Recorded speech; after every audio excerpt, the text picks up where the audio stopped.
여러분, 대한민국 기업들의 탈중국화 바람 굉장히 세지고 있습니다. 아무래도 미중 무역전쟁을 2019년에 겪었잖아요.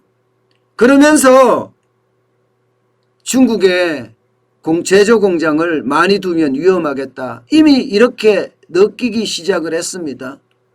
그러면서 이번에 요소수 대란이 일어나는 걸 보면서 말입니다. 중국은 언제든지 대한민국 경제에 혹은 개별 기업에 직격탄을 날릴 수도 있겠구나. 이런 생각을 기업들이 하게 됩니다. 특히 친대만 기업 같은 경우는요.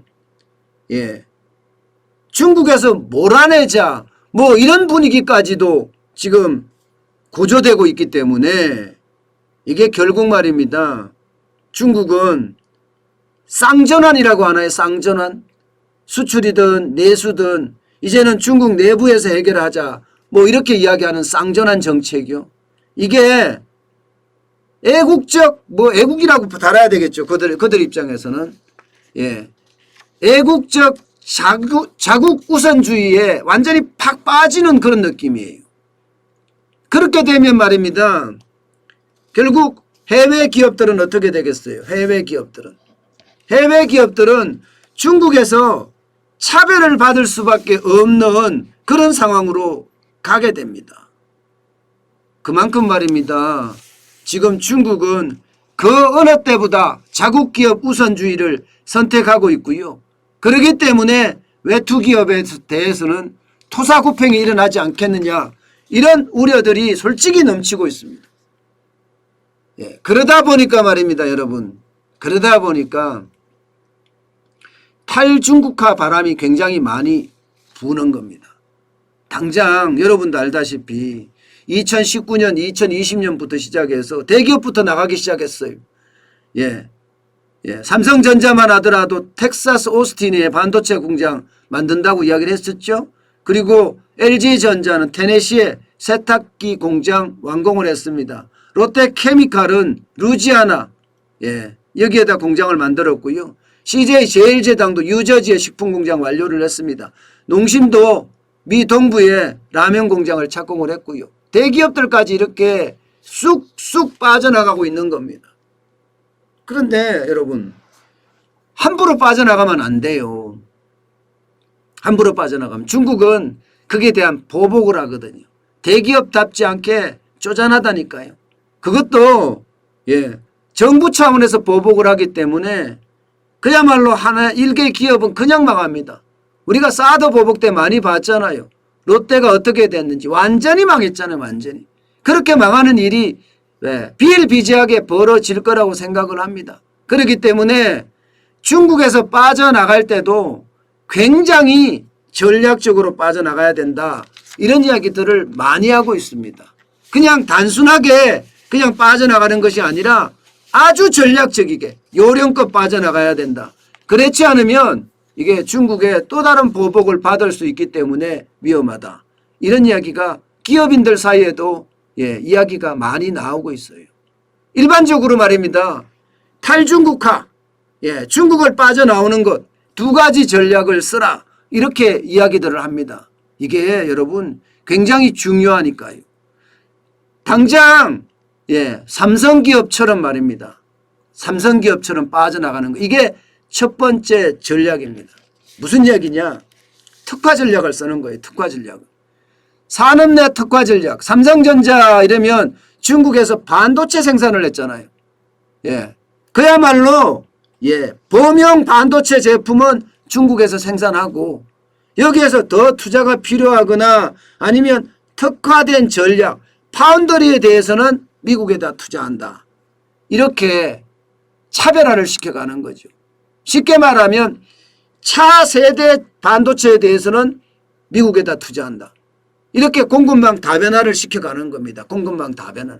그게 가장 중요하다고 생각하기 때문입니다. 가장 중요하다고 생각하기 때문에. 그래서 지금 제품 생산하는 것을 갑자기 중단할 수도 없고 공장을 뜯어서 옮길 수도 없어요. 중국에서는 그렇게 했다가는 그 기업을 그야말로 박살낼 테니까요. 때문에 특화 전략을 쓰는 것도 있고요. 또 하나는 쉽게 말하면 뭐라고 해야 되나? 윈윈 전략이라고 해야 되나요? 예. 차이나 플러스 원 전략. 차이나 플러스 원 전략. 무슨 얘기냐? 차이나에 공장이 하나 있으면, 중국에 공장이 하나 있으면 내가 투자할 곳에 또 하나의 공장을 짓는 거예요. 원 플러스 원 전략이죠. 원 플러스 원 전략. 굉장히 중요한 거니까. 굉장히 중요한 거니까. 중국에 공장을 놔두고 중국의 공장과 똑같은 공장을 하나 더 만드는 겁니다. 그게 한국콜마의 전략입니다. 한국콜마는 중견기업인데도 미국 가자 하잖아요.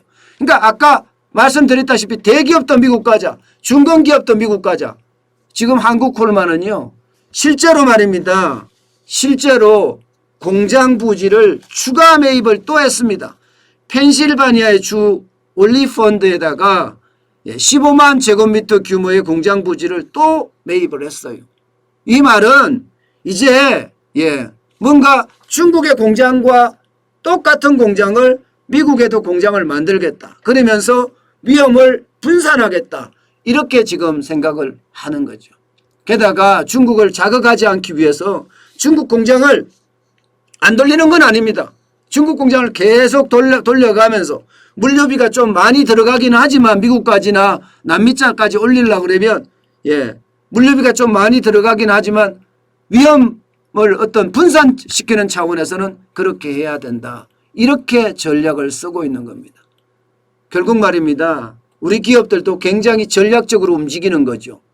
차세대 산업 내 특화 전략을 쓰면서 미국에다 공장을 세우고 또 중국에 공장이 있는데 여기에 더 투자하지 않고 미국에다가 새로운 공장을 짓는 그런 모양새를 보이는 것.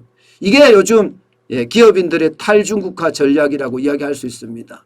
어느 누구도 말입니다. 지금이 중국을 떠나지 않으면 자칫 기업의 생존 자체까지도 위협받을 수 있다. 이렇게 생각을 하기 때문에 많은 기업들이 떠나고 또 떠난다. 이렇게 이야기할 수 있습니다.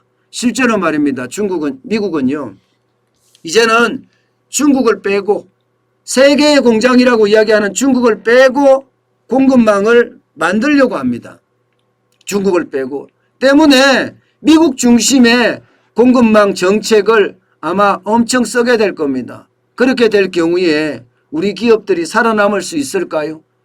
중국에 대한 제품을 앞으로 점점 규제하고 앞으로 중국을 어떻게 하든 쉽게 말하면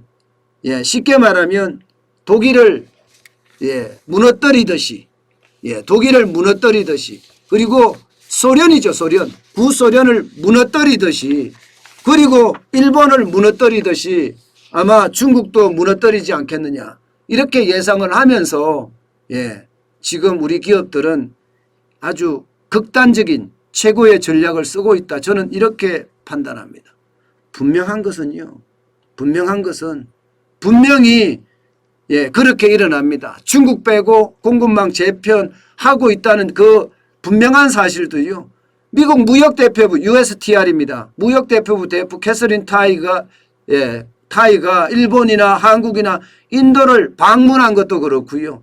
미 상무장관인 지나 르몬드 장관이 싱가포르나 말레이시아를 방문한 것도 같은 맥락에서 해석할 수 있습니다. 그래서 그 어느 때보다가 굉장히 빠른 속도로 우리 기업들도 움직인다. 이제는 중국에 투자하는 어리석음은 더 이상 범하지 않겠다. 이런 생각을 하는지도 모르겠습니다. 그 어느 때보다 말입니다. 탈중국화 바람은 굉장히 세질 거다. 저는 그렇게 예상을 해요.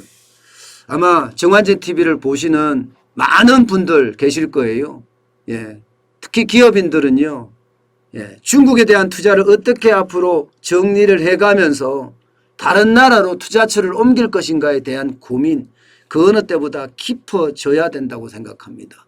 그렇지 않으면 미중 충돌로 인해서 결국 고래 싸움에 새우등 터지듯이 터질 가능성이 있다는 것 이제는 분명히 이해하고 그에 대한 철저한 준비가 필요한 시점이 아닌가 생각해 봅니다.